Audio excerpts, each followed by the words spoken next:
New Aphotic Realm announcement. Submission windows for upcoming issues. Issue 10, the theme is justice. That's hard-boiled fiction with a supernatural twist. The deadline for that will be April 1st, 2020. Issue 11, the theme is kaiju, giant monsters terrorizing civilization. Deadline will be October 1st, 2020 for those stories. Issue 12, the theme is lycanthropy, which is, of course, self-explanatory. It can be any type of animorph with a bloody twist. So I guess that's werewolves and giant, I don't know. What do people turn into? Seals? I've just got a little seal on my desk, so I thought of that. I don't know. You'll have to be more imaginative than I just was. But the deadline for lycanthropy, January 1st, 2021. Good luck to everyone submitting. I wrote this thing. I hope you like it. Let's talk about it, yeah. Let's lose track. Losing the Plot Podcast. Losing the Plot Podcast. Losing the Plot Podcast. Talking to Leo.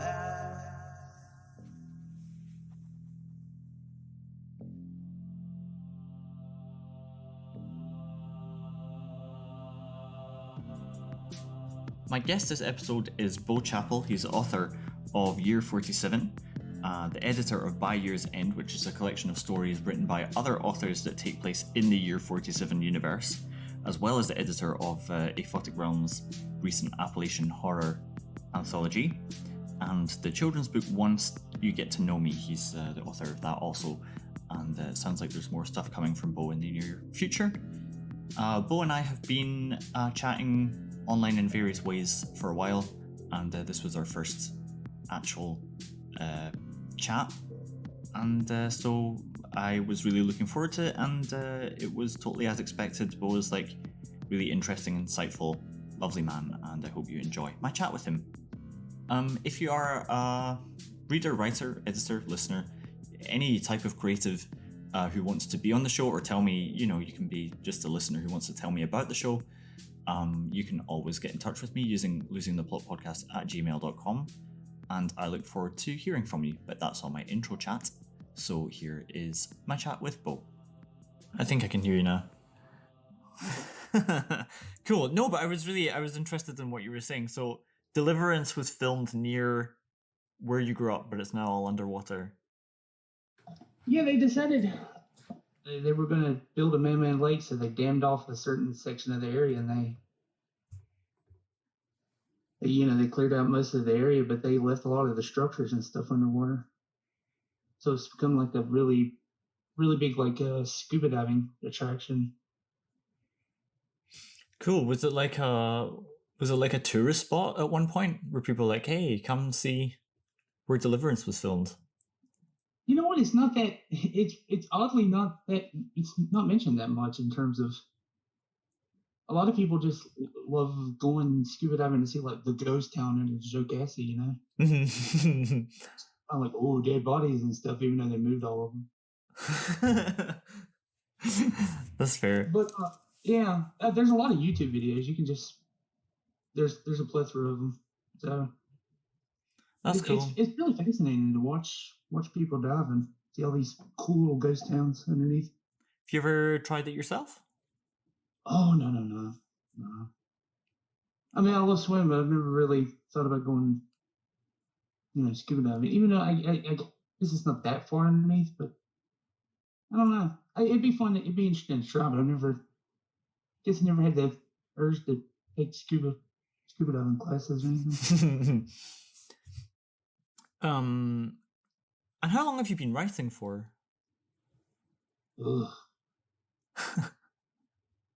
Well, I mean, all writers, they've been writing their whole life, but in terms of actual publication, somewhere like 2000, I want to say it was like 2014, 2013. Yeah. I got published in a Doctor Who book about, it was essays about Doctor Who Mm-hmm. that the Whovian.net published. Are you a big And it Doctor was, Who fan? oh yeah. It was something I just tried on a whim because it was, I was very passionate at the time and everything, especially with like the revival with Eccleston and Tennant and everybody. Mm-hmm. So yeah, I just tried it and I'd gotten in, and it was one of those, like everybody says, like once you get that one publication, you're like, oh, I can do this. Yeah. Yeah, definitely. It's that validation, and I think rejections thereafter is just like, well, you're gonna stop me now. Yeah. So, but you started with an essay, and now you kind of write speculative fiction in general, would you say, or? Yeah, a lot of short stories, and the novel that the first book I put out was Year 47, and that was I put that out not too long because that kind of sparked me to finish that after over it was well over a decade of working on that thing on and off in different ways, because it was like a screenplay, and then I didn't know what I was going to do with that thing, but it just kept bugging me that I didn't finish it. But it occurred to me to do it as a book until after that. Tell me about it. It's like a Western world. It's got sci-fi horror elements. Yeah, it's like I would call it a survival horror Western, because it's like a mix of, because there's not a lot of horror Westerns. There's like I love that genre, but there's not a lot of it's a very niche genre. And I also love survival horror, so it was, that book is like a mishmash of like everything I love. And so that book is, I'm very much with it for me, and then I just put it out. And then you later asked other authors to contribute to the world that you'd built. Yeah, like after it had like surprisingly got some attention, and I started like submitting stories, and started meeting people in the community and everything. It was one of those ideas that people was like, oh, you could keep doing stories in this, and I was like, I didn't plan on it, and I definitely didn't want to write a sequel. But I got to talking to people and making friends and stuff, and I thought it would be fun to ask. I was like, oh, it would be neat to see what they would do with it, especially after reading their work and stuff, So I asked, I put out a submission call and asked a couple of people, and I was surprised that it was like, yeah. And then the submissions I got made more friends, and that project was super fun. We were all like talking daily and working really close together, and that thing was a blast. Is it something that you would like to repeat? You know what? I would. I keep thinking about it, like going back. I don't want to go back too often, because I hate for people to get tired of it, or me to get tired of it or anything. But yeah, it's one of those. I really like that universe, and I didn't mean to do so much world building. It was just, it's like stuff I needed to finish the story, and then I was like, oh, I had all this. I did end up inadvertently creating all this stuff, this giant sandbox, and I didn't. It would be fun. There's a lot of people I still have not got a chance to work with personally, you included. That is, I would love to see their take on things. So yeah, I would love to do it. Oh, we did we did some microfiction for that Missing Days. I asked a couple of people on the fly to write like some really short stories to kind of beef up the special features type book that went with it that I gave out for free. Mm. And that was a blast too, because there was a lot of people that didn't, it filled up fast because everybody said yes, and I was like, yeah, wow, cool. The Aphotic Realm team people, they have contacts who make graphic novels and stuff. Is that something you would get involved in? Funny thing is, Dustin has we've talked about it like extensively, especially since he was involved in 5 years in, because we were wanting to go back. We have an idea, and it's still on the table. Mm-hmm. And I would not be offended at all if someone like Gunnar drew it, or if anybody over there, if they ended up working on it and releasing it through them, because I mean, you're part of the team now. Those guys are great. Yeah, no, they definitely are. That's true. I am part of the team. I've got my podcast on Aphotic Realm now, and yeah, no, it's great. And I talked to all of them recently. They're like such hardworking, lovely people, just like yourself. How did you get in touch with Dustin at first? I believe it was just submitting a story for which issue? I think it was the Dystopia. Mm-hmm. And just through the community, because it's just one of those you inevitably bump into people. Yeah. And then you just kind of find you kind of find those similar minds and stuff. And me and Dustin was we just kind of honed it like it.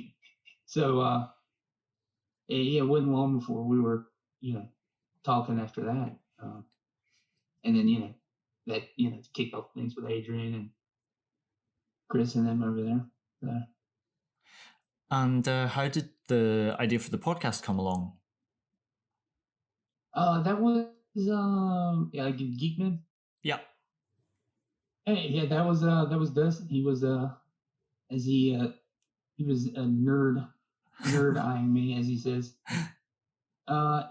He had an idea. He wanted to do a podcast, and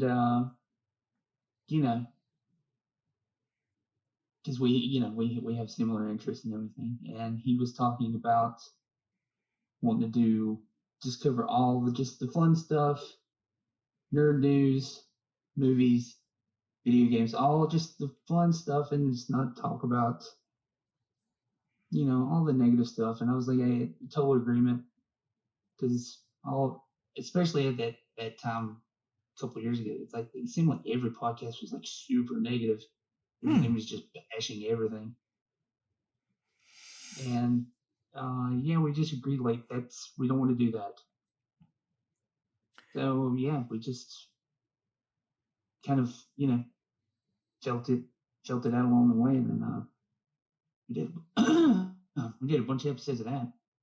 And it kind of seems like that. I don't know. Desire to put out positivity has always been your vibe, anyway, right? Well, yeah, me and Dustin both. We just try to. It's such a waste of time and energy. Be negative, and it doesn't just hurt you. It bothers everybody, especially if you see something negative. I mean, you shouldn't falsely, put on a bright and shiny and be all, hey guys, what's up? You shouldn't be doing that all the time. But yeah, at the time, you shouldn't be bringing people down because you're down. Yeah, it's tough. I mean, like, I totally agree. Like, as much as that's possible, like, everyone knows there are times in life when you're not in control of it, right? Sometimes it's just like times in life are so bad that it's so powerful that you're just going to be sad. And like that's kind of the way to get out of it, I think.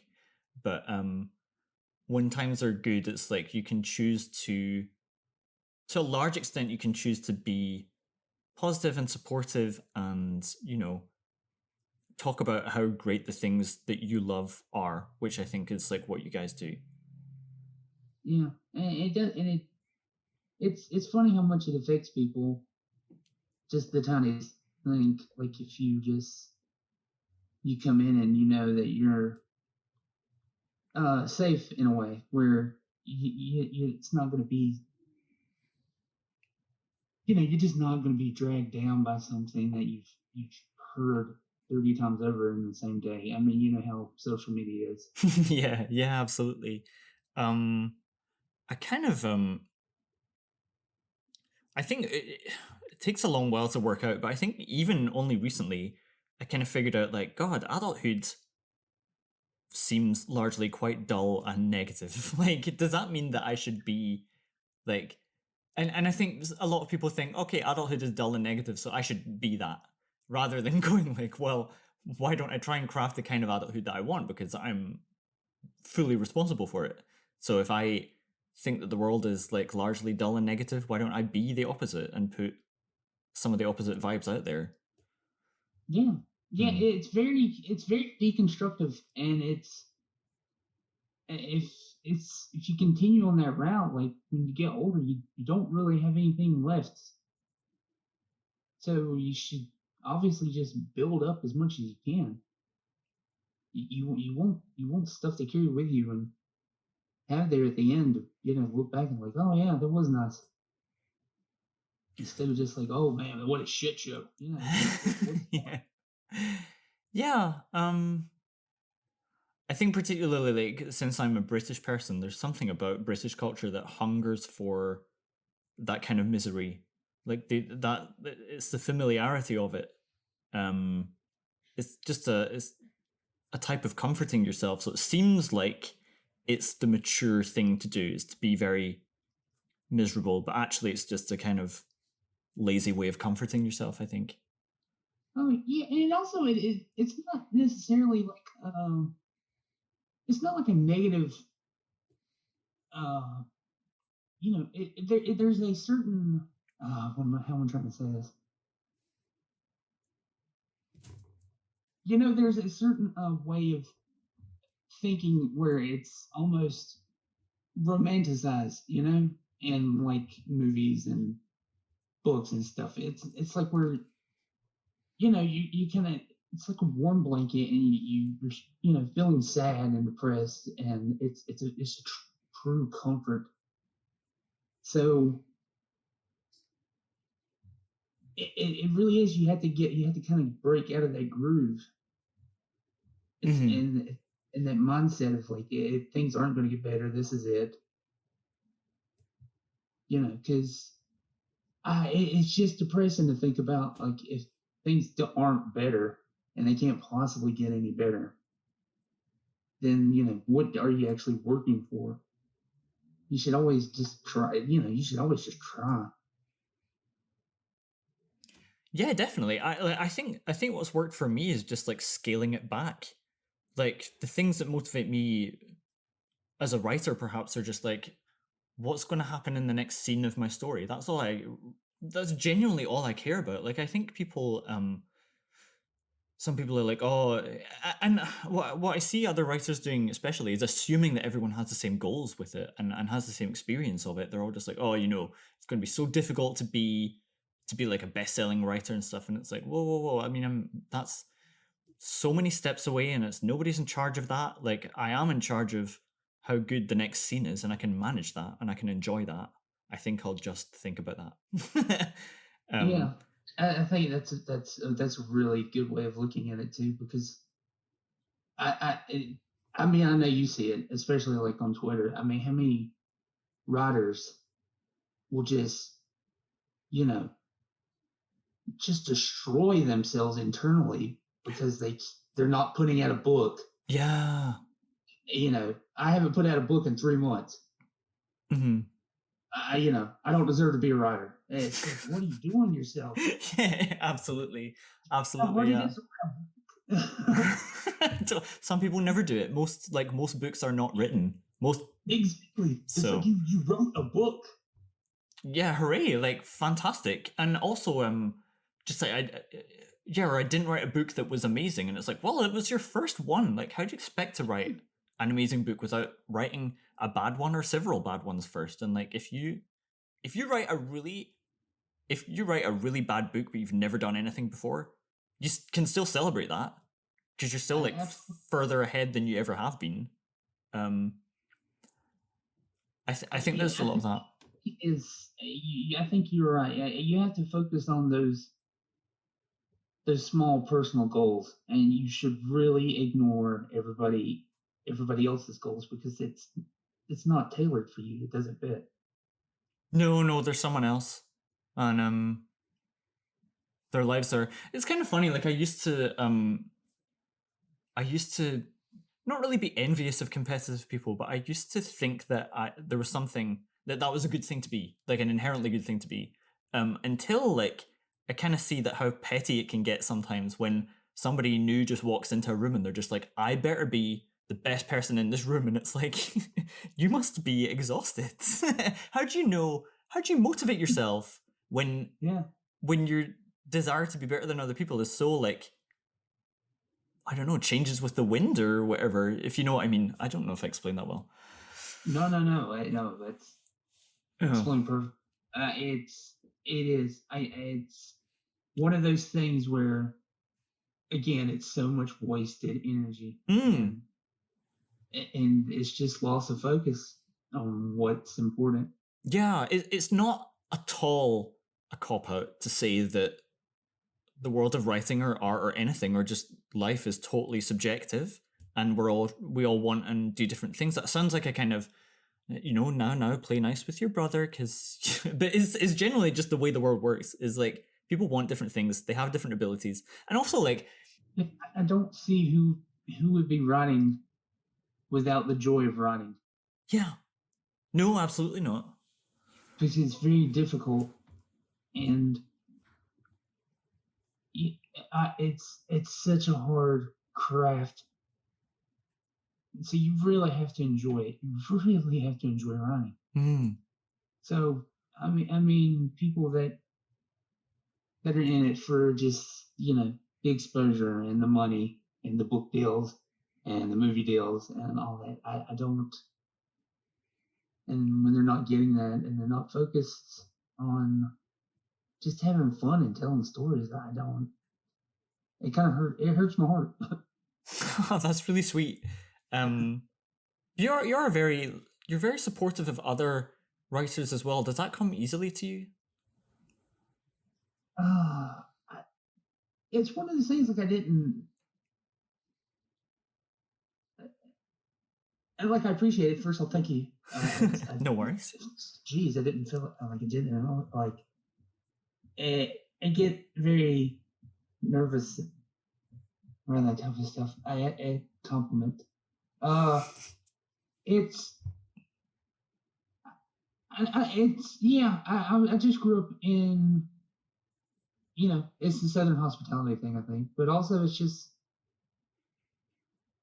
I'm one of those people with just a big heart, and I don't like seeing people suffer and struggling. And especially if it's something that a kind word or an offering of 5-10 minutes of your time, or just anything that'll just help somebody, because it doesn't take much to turn somebody's mood around. So if I have the time and energy, obviously, it's just, why not? Would you describe yourself as a sensitive person? Oh, absolutely. Yeah, absolutely. Too sensitive sometimes. I know it's bit me, and they ask more than once. No, I mean, I absolutely feel the same. I think that just I dwell on things like crazy. Like, Yeah. But I think it's good that I'd rather have a kind heart than a callous one. Yeah, definitely. I think that, yeah. Sorry. Oh, I'm sorry. But yeah, it'd be easier to have a callous heart. But you know, it's not better. No, you're not really getting a very rich experience of life. And I think that all the I was talking about this to somebody earlier. Like, I feel like I receive a lot of hostility, and I can't think of anybody who's like more of a harmless person than me. Like, I'm just like walking around. I spend a lot of time reading and writing, and I'm like I try to be in the way that you are, like really supportive of other people. I'm like, that's great, that's fantastic, good for you, and everything. And I think it enrages some people. It's not something that you can. I mean, it's something I try not to take personally, but it sets something off in people who have like callous hearts, I think, because they know they're not supposed to be like that, and they have to tell themselves that there's no other way to be, I suppose. Yeah, you're definitely, that comes off in the community. You're definitely one of the nice guys. But yeah, definitely don't change. It's one of those. It'll come off as disingenuous to some people because some people don't understand. Mm-hmm. There's a lot of people that think, oh, he's being nice because he wants something out of it, or he's being nice because this will happen or this will happen. It's just, how about he's just being nice? Yeah, I used to care about that perception. I used to be like, oh God, I don't want to sound too nice because then it'll sound suspicious. Rather than Still just do. You still do as well. Yeah, I mean, I guess it happens, right? But rather than just being as sincere as you possibly can be and not really worrying about you, I mean, you can't control other people's perceptions of things, so it's better just to say how you genuinely feel, I think. But that can be tough. Yeah, but yeah, never stop being nice. Don't worry about it. Being nice is difficult. And being a good person is not easy.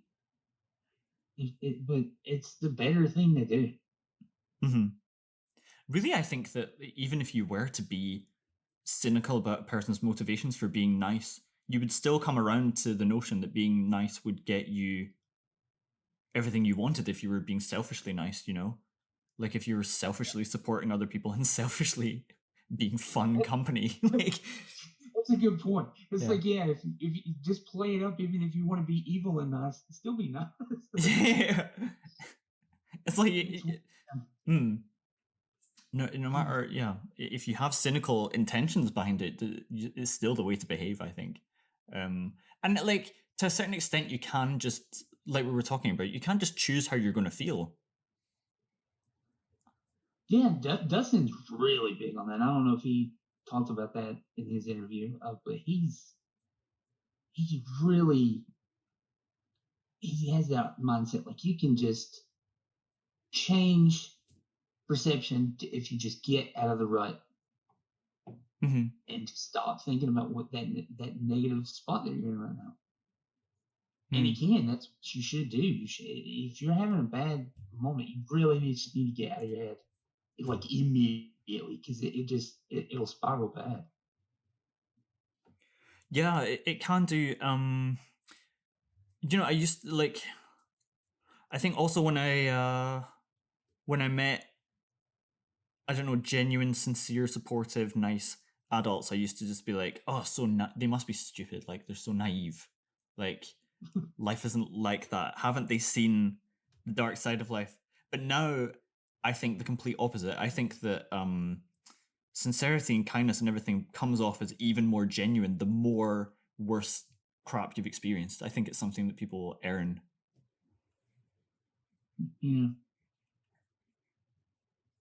Yeah, because there's definitely more commitment to it. Yeah, I think it's like, well, in spite of all the evidence against this way of looking at the world, I'm gonna go ahead and look at it that way anyway. Like, that's great. That takes guts. Yeah, life's too short, man. Yeah. So tell me about, like, fandom, what it means for you to be a fan of stuff. Do you enjoy talking about the stuff that you are a fan of, like, with other people frequently? Yeah, as long as it's obviously it's it's not born of a death. I don't want to see anybody's eyes glass over if I'm talking about why the Matrix sequels don't suck. But yeah, it's really nice to see anybody be passionate about something, even if it's something that you might not necessarily be passionate about yourself. Like I love YouTube videos where people will go down and deconstruct something to a point where it really changes your perspective on things. Like there's this guy, what is his name? I think it's Patrick H. Williams. On YouTube. He kind of deconstructs films in odd ways, and he did a video on why doesn't anybody dress up as Joel Schumacher's Batman at like conventions and stuff. Yeah, and that kind of fit into the whole. Are those movies really that bad? And all this, and you're sitting there. It was absolutely fascinating. And he brought up a lot of really good points. Like those movies aren't terrible. And Joel Schumacher was just making the best Batman movie, what he intended, and it was really neat. And I still actually go back and those movies still have like replay value for me. Oddly. No, I saw the one recently with Jim Carrey, and I was like, "This is pretty cool." Like, yeah, it's still like a movie. Yeah, the color scheme and the lighting, it's like a kid's comic book to look at. That was like one of his points. It's like the dude made the comic book. He made it cartoony. He made it. He did what he did. He didn't realize though. That he was kind of straying from. What was already previously established. And then they had the marketing with the toys and everything, and they had to work that in. And he was like juggling all this stuff, but the fact that he made what he made and it was still watchable and entertaining, it was actually pretty amazing. And of course Joel Schumacher, he's a really great director as well. Everybody's kind of like shoots him off. Oh, Joel Schumacher, Batman and Robin. It's like, yeah, he made The Lost Boys and Falling Down and made a lot of great films. Oh, he made Falling Down. Falling Down is an excellent film. It's great, man. Yeah. Oh, that's worth rewatching. Actually, I'm gonna write that one down. And I've got the name of this YouTube guy as well to look at. That's cool. So, what are you the biggest fan of lately? Oh man, jeez. I know I've been rewatching those Tremors movies, revisiting those. Like since Netflix decided to add all of them back. Yeah, I still, well, even that sketchy part 5 that wasn't where it kind of took a dip in quality. I don't know. It's still watchable. Do they take place in the South? I think it's Nevada. Is that Nevada? Oh, fans are gonna kill me. I just watched like 4. No worries. But it's over in the closer to the West Coast. But I mean the whole Texas area, close to that too. It's always like weird to like I would consider that Southern, but it's weird. But I do love those movies. That's horror western. I consider that horror western and also survival western. At least the first 2. Those are pretty big about like there's a point A and there's a point B.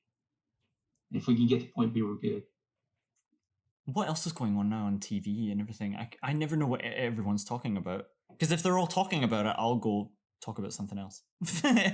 But everybody's all up in Tiger King. Yes, that's right, Tiger King. Did you watch it? I did. I I was hesitant because I watched that Don't F with Cats, and I wasn't very. I was like, oh, with that documentary. Yeah. I was like, everybody talking about this, but I cannot help but get caught up in the Tiger King. That was like a space train full of flaming rainbow tigers crashing into a black star. I just could not. And that thing was amazing. Every time something happened, they didn't give you time.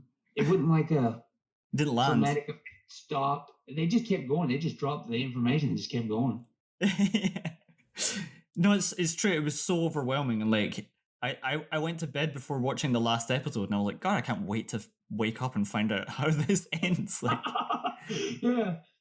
How many twists are there going to be? It's Christmas morning. Oh, I can't wait. Totally. Well, you live for stuff like that as an adult, yeah. I didn't know what planet I was on when that thing was over. I just never heard of anything like any of it. Like, neither was that director. You could see it every time they showed his face. He was like, I don't know what I'm making. I am 5 years deep into this. I don't know what I'm going to put out. Joe, you're in prison now. Totally.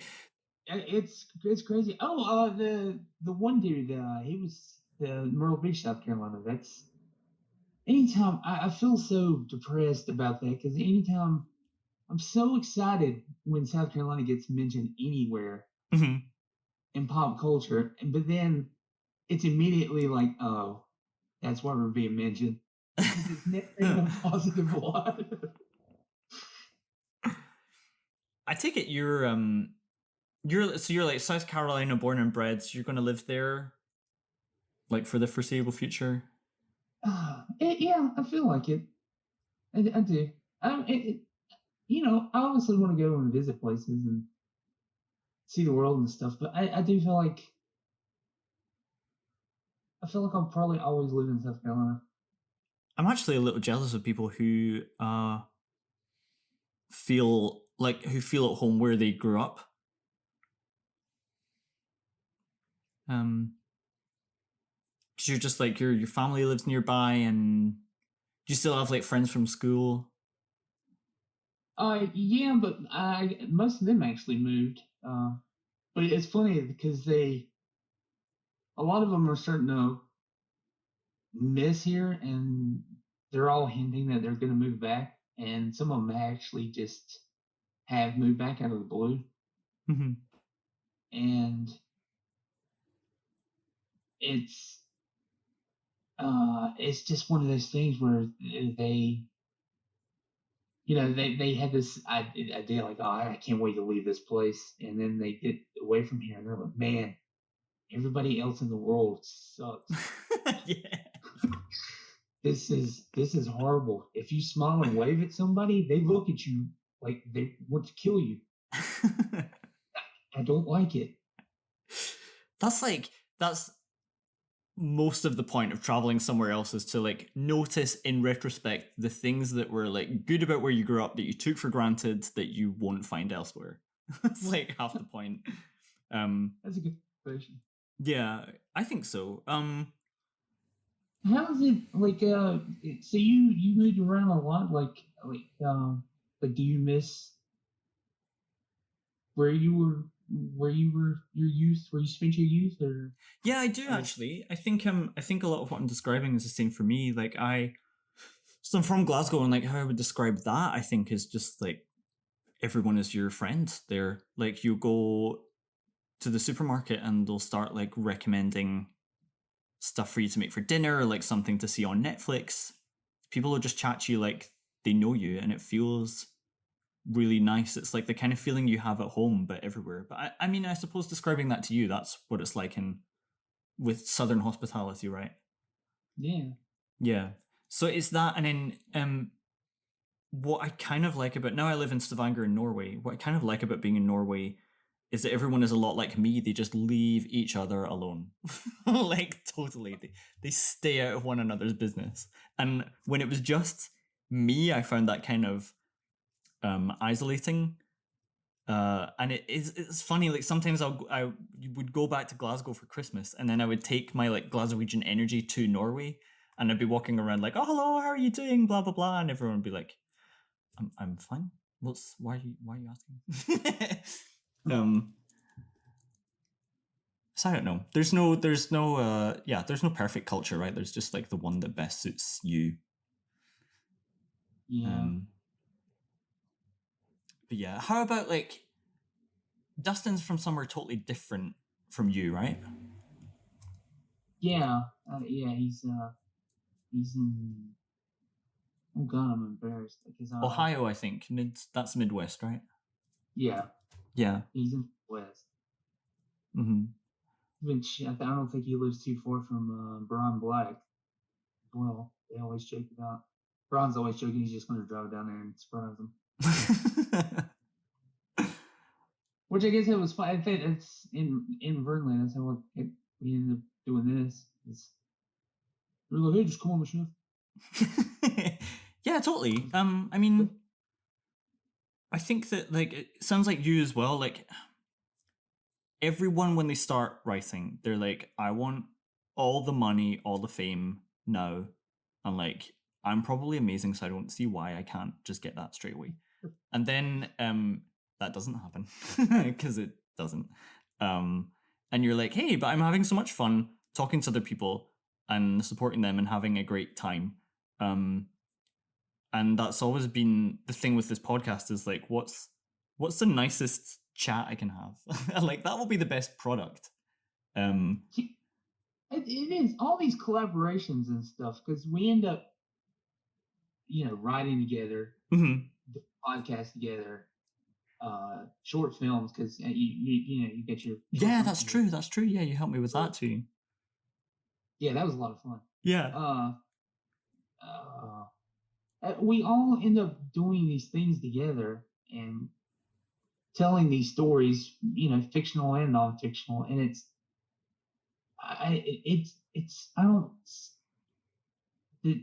so much fun. Yeah. It's the point, I think. Yeah. It just so happens that sometimes these things lead to money and fame, but it's not. I mean, the desire to start writing comes from like an impulse inside you that isn't really aware of capitalism. So, so I don't know. I think all the time my sister has this lovely friend who studied at the Glasgow School of Art and she makes jewelry, this really beautiful jewelry, and she says that like unless she's making jewelry, she doesn't feel like she's communicating. So she's like a born jeweler. That's how she expresses what she thinks about the world.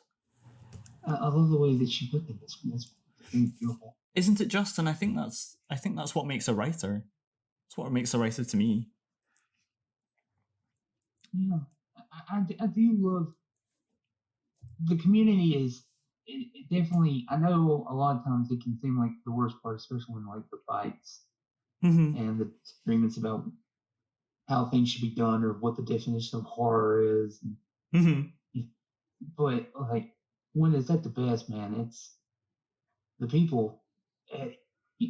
Just watching people, encouraging people to finish a book and helping people when they they're going to be short their month's rent and the old joke that we're all passing around the same 20 blocks, but it's really fun and it's great and we're all, I don't know, man. I like it. I like it a lot. And like I say, I think focusing on that would lead to all these other things you might want, like money, fame, blah blah blah. Like, okay, say you want those things, then you'd want to make the best quality thing that you can, and you're going to make the best quality thing by enjoying making it. I don't want to like you can tell when something's been written begrudgingly, and you can tell when something's been written joyously, and it's like I want to read joyous, fun stuff, and hang out with cool people who are supportive.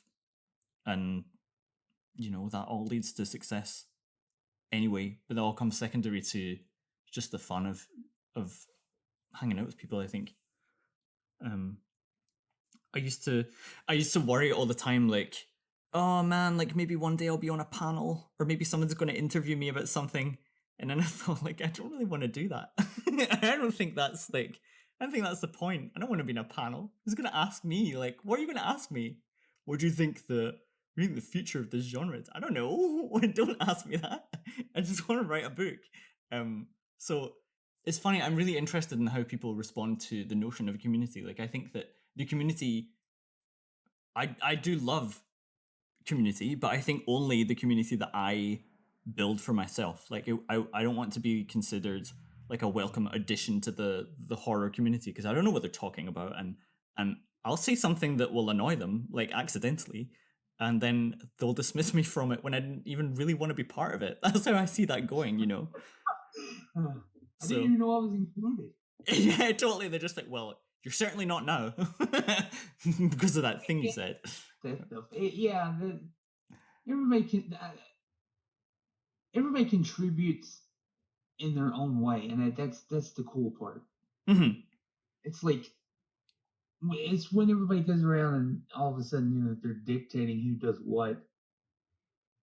You know, I mean, I know you've seen it in the, what was the last one? Like the whole book review debacle. Everybody's always, can you write books and review them? And things like that. It's like, why are we stifling all this creativity? I can solve that one. You can do whatever you want because you're an adult. Like, you can accept the consequences of it, but do whatever the hell you want. And like, nobody has any answers, so don't listen to anyone who's gonna boss you around. Especially like, no, like what? Nobody knows what's going on. Nobody knows what may or may not work. So don't tell people how to do it. Do me a editorial joke.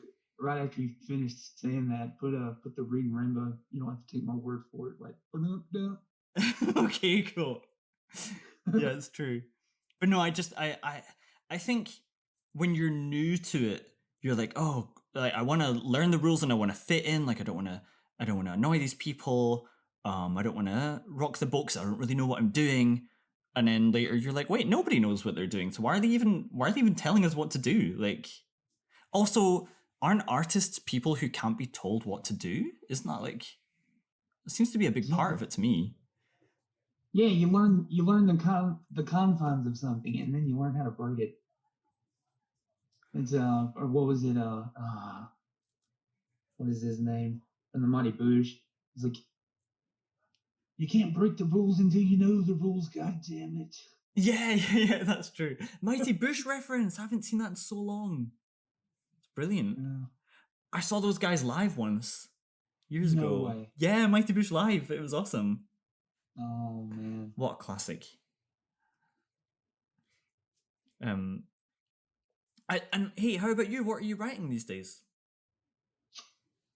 I'm writing well, I guess it was supposed to be a novella, but I think it's going to just be short. I think it'll be a novelette, but you know, definition. Mm-hmm. But I got a book coming out. I'm hoping July. My editor's working on it now. Mm-hmm.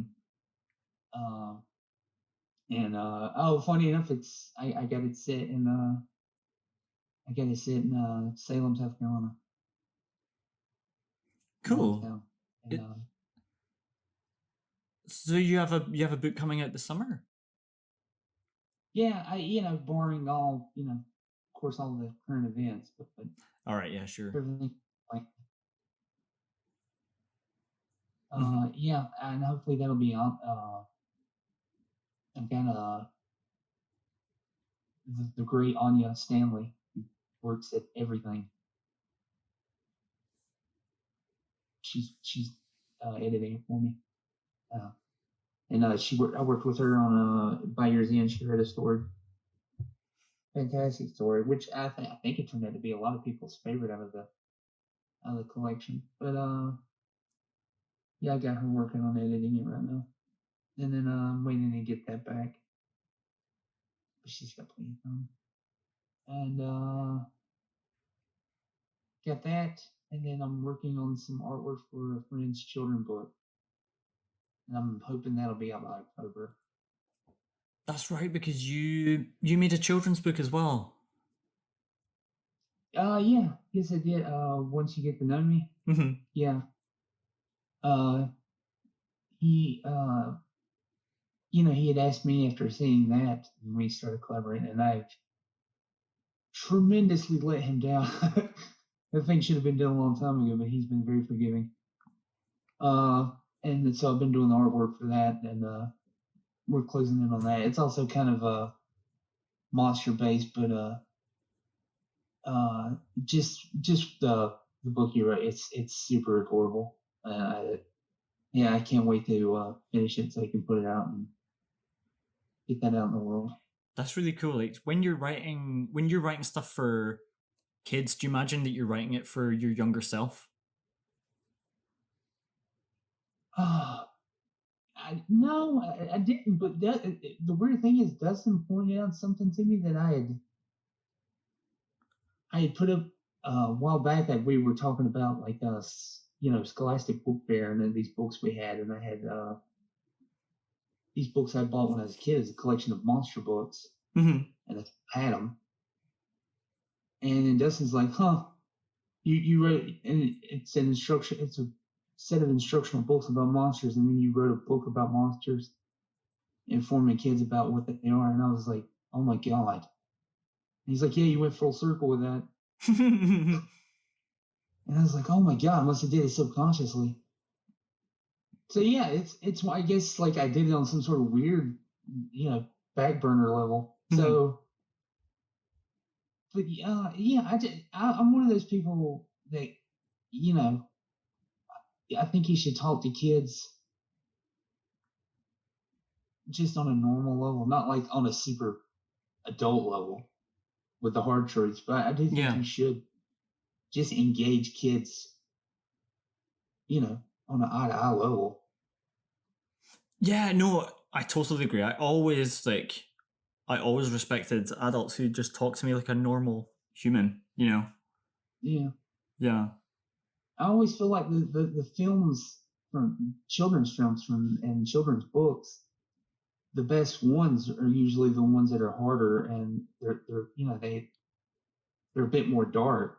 But I always love the fact that they kind of knew that we could handle it. Yeah. Do you have favorites that you read when you were growing up? Oh yeah, I mean, I always go back and I think about like Where the Wild Things Are. I mean, that's a given for anybody. But like when you go back and you really think about that book, like he was being very open with children about, you can be angry at your parents. It's not that's a weird thing to teach a child. Yeah. It's like, listen to your mom and all this, but no, it's like, hey, it's okay to be upset with your parents to a certain degree, and you're going to have hard feelings sometimes, and it's not going to be great. And you can, I don't know, man. That's like there were some layers in that book. Did you ever read Roald Dahl growing up? Oh yeah, like James and the Giant Peach was like one of my favorites as a kid. Yeah. Or the Twits? I don't think I've read that one. Oh my God, that's the one I think of as like adults treating kids with respect, because it's basically this horrible married couple who gaslight each other into thinking that like one thinks he's shrinking and the other one thinks she's like growing really tall, because they keep adding little lengths to their furniture and cutting bits off the furniture to mess with each other. I only read that as a child, and I can still tell you like almost the whole thing now. It's so disturbing. But yeah, he threw some dark stuff at you too, man. Yeah, for sure. I mean, geez. Charlie and Chocolate Factory, that's all you gotta say. Oh my God, yeah. Or George's Marvelous Medicine. Yes. Oh my God. There's some, but yeah, I love when they don't. It's okay to not hold a child's hand all the time. Yeah. They'll be better for it. I'm one of those advocates for letting kids watch horror movies if you know what they can handle. Because my mom did that with me, and I'm kind of fun. And I've seen people, there's still people today that give their kids slack for, letting them go watch a horror movie and stuff. It's like, everybody's different. What horror films did you watch growing up? My mom was like, she grew up watching like all the classic movie monsters and stuff. So she kind of, that was like her thing. Mm-hmm. And so growing up, we just went to the movies a lot. And I was one of those, I think I've told this story online before, but I've been told that my first movie was Cujo. And that movie came out the year I was born. She took me as a toddler. I couldn't, could have been more than a few months old. She said I sat there, looked up at the screen with just the most enchanted wonderment. Didn't say a word the entire time. Didn't cry, didn't do anything. And I kind of believe it because I love going to the movies. The movies is still a magical experience to me. So you remember Cujo as much as Stephen King remembers writing it? Yeah. I'm like, I'll take your word for it. It's kind of neat that that's my first movie, but I just love the idea of me just being like, oh, this is great. Just yeah, it's true. Do you know, I watched this is so random. I watched Snakes on a Plane for the first time recently. And that was one of those films that's like super designed for the cinema going experience of like enjoying the audience reactions and stuff. I would have, in hindsight, I wish I would have went and seen it with, because I haven't seen that movie, and everybody, anytime it's mentioned, it's one of those, you've never seen that movie, but it's one of those, you have to see that movie. Yeah, I don't know. You have to see it while like drinking with friends, I think. I can't imagine like watching it by myself. Like just being like, yeah, exactly. No, but so that must be one of the things you miss at the moment, then, like the cinema going experience. Oh yeah, it was like super, like, because the last thing we just, things were starting to get kind of iffy, and we went and saw The Invisible Man. Oh yeah, that's a good one. It's really good. And then shortly after that, they decided to, close all the theaters down and everything. And it was kind of like, and then you started hearing about all the pushbacks. It really seems like, I guess, the cinema going experience might be done for like the rest of the year. Yeah. Thing. And yeah, that one hurt. It's, it was always, it's weird how the whole experience, what's going on is kind of like an enzyme, and it's kind of speeding up the process of all the kind of independent and dying art forms, kind of speeding it up, like, print and independent bookstores and comic books and, movie theaters, like all that stuff was dying, and now it's like it might not come back, at least in full force. It's kind of sad and scary. Yeah, that's a good point. I just feel like, I don't know, I'm so scared of flying. I'm so glad I don't know when my next flight is as well. It's just, I feel I'm having a lovely little break personally, even if the world is not having a good time. But what more should we know about you? Like, is the podcast still going? Do you want to let us know about your next book coming out, or what's? I know we're on like a hiatus with Geek Moon. I know we're still talking about what to do with it, because I kind of stepped back as like a permanent co-host. Mm-hmm. which you can check out the last. I won't go into that. Nothing bad or anything. It's not like me and Dustin hate each other or anything. Because I know some people were worried about that, and it's like, "Oh, you guys okay?" And it's like, "Yeah, we're fine. Everything's cool." It was just like a business thing of mine and stuff. But I know we're wanting to get back and maybe do a couple episodes. I know he's wanting to work in stuff. He's doing a custom work too now with the. Yeah, that's true. He's doing great work there. Super talented. Man, he's doing, man. I love it. The detail work. I don't have a steady enough hand to pull that stuff off. And he's doing some great work. So yeah, if you want some great custom action figure stuff, hit him up. But yeah, I would love to get back and do some specials and stuff, especially right now. I feel like good dose of positivity would be good. The book again for July. It's called Our Biggest Fears. Just keep an eye out for that. And hopefully, I'll again, barring current event. And then October. I'm again trying to shoot for October to help my friend with his children's book. And then I might show up. No sleep. I got stuff submitted there and query rooms, all that fun stuff. Nice. Well, best of luck with all of it, and lovely to finally talk to you. Oh, absolutely. This has been a blast. I know we've talked a lot, but we've never talked, so this has been great. And I don't know if I've ever said it like well, not in person, I know. But, like, really respect what you do, and you're a really good person, and I enjoy your stuff. So please keep at it. Keep doing what you're doing.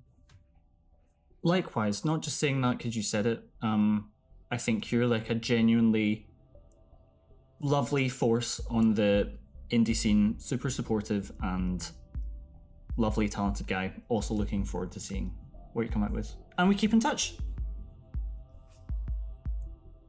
Oh, please. Yeah. So that was Bo Chappell. Links in the description to check out his stuff. Hope you enjoyed the chat. If you would like to be on the show, if you want to tell me something about the show, you can always do so using losingtheplotpodcast-at-gmail-dot-com. And I look forward to hearing from you. But that's all for this episode.